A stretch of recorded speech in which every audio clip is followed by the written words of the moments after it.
If you're thinking of taking a vacation or coming to live or work in France and you're from the Caribbean, then there are some things that you need to know just so that culture shock doesn't hit you like a ton of bricks.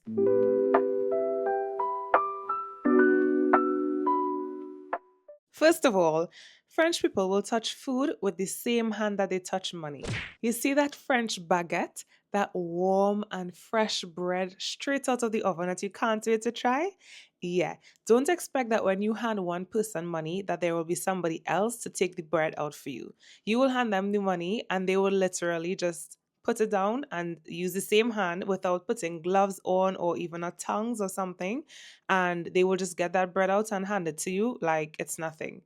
And I've honestly come to just accept it for what it is now. And no, I didn't get sick from it or anything, but it's just so much different from in Trinidad, where I'm from, where you have to have like gloves, you have to use food tongs to take food out for people. Like you can't just touch it with your bare hands. They just touch it. Think of it like the 5 second rule on steroids. In Trinidad, we have a saying, what do kill us fatten and what do fatten us purge.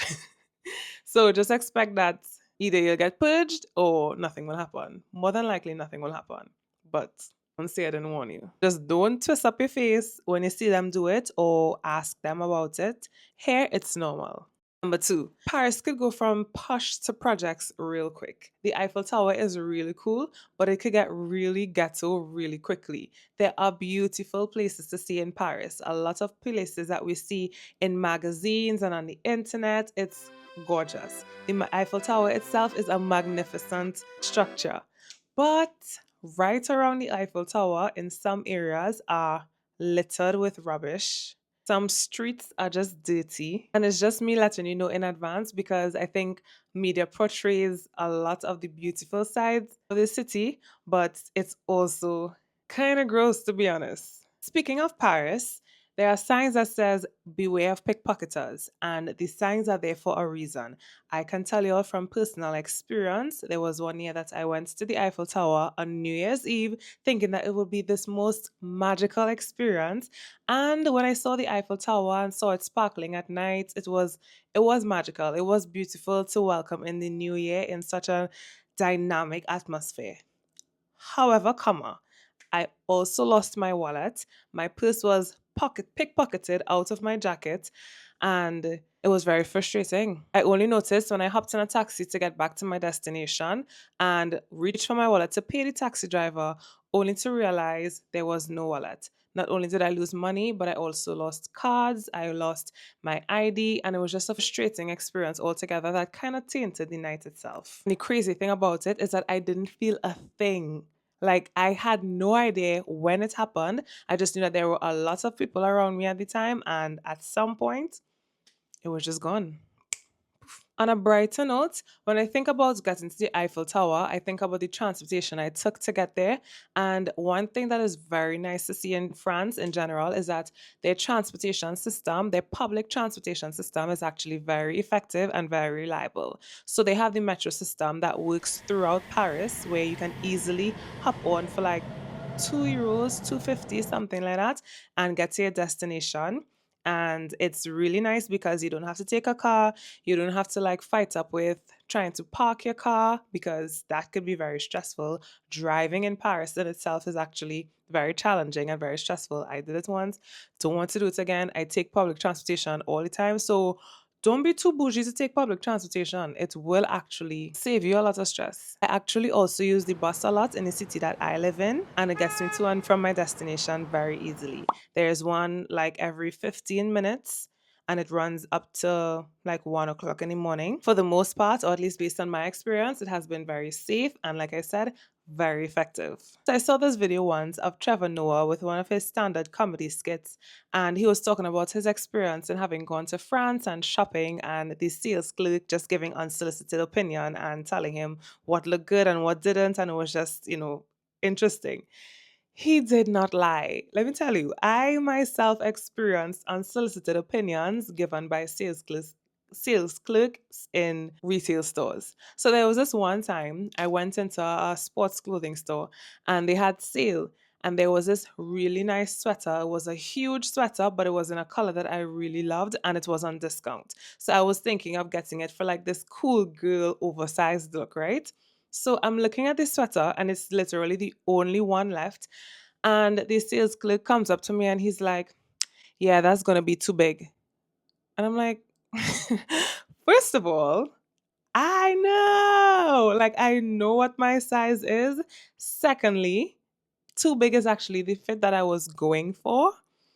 Thirdly, did I ask? Like, I don't remember asking your opinion.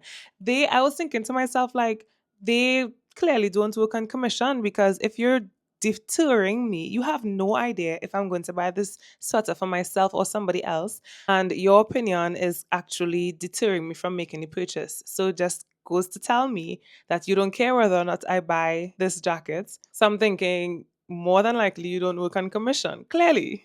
But I'm just letting you know upfront. Be prepared for unsolicited opinions. I even remember one time going to another clothing store trying on a pants, and I didn't even ask the guy, and he's like, "Yeah, that's too small. You'll need a bigger size." I'm like, "What? What if too small was the look I was going for?" But yeah, be prepared for unsolicited opinions. And if you do ask their opinion, expect them not to sugarcoat it, because they don't care. Speaking of they don't care, it seems like they don't care to speak to you if you don't care to learn their language. So if you're coming from the Caribbean, or at least I would say from the English speaking part of the Caribbean, because I know there's also French Guyana and Martinique, countries that speak French. So for them, they're Gucci. But if you don't speak French as a native language and you didn't learn it in school and you're coming to France, then it will behoove you to download the app Duolingo. No, this is not a video sponsored by Duolingo. However, it has helped me a lot in my communication with French people. Yes, I did learn it in school, so that was also a big help. But to refresh all of the things that I would have learned, I definitely used the app and was studying and actually making an effort to communicate in French. The thing is, when you ask if they speak English, many times, 9 out of 10 times, they will tell you no, even if they know a little bit of English, because they're most times not very confident to speak it, or just don't care to speak it. What I have found though is that many times when I ask if they speak English, now I would ask this in French by saying, "Parlez-vous anglais?" And then if they respond no, then I will make an attempt to speak in French with the little French I know. Even though it's bad, they definitely commend the effort and reward it by attempting to speak the little English that they know and meeting you halfway. I have noticed that when you don't even try to speak French, they will be very mean and they can be very cold and in no way trying to help you in whatever you need help with. If you see my one of my last vlogs when I went to the museum and I had to call to get someone to open the front door, I asked the person on the phone if they spoke English. Immediately they just said no, with dead silence after that. So they didn't even want to try to speak English to help me. But when I tried to speak French, even though it was broken French, even though it probably sounded like baby talk, I was still able to communicate what I needed.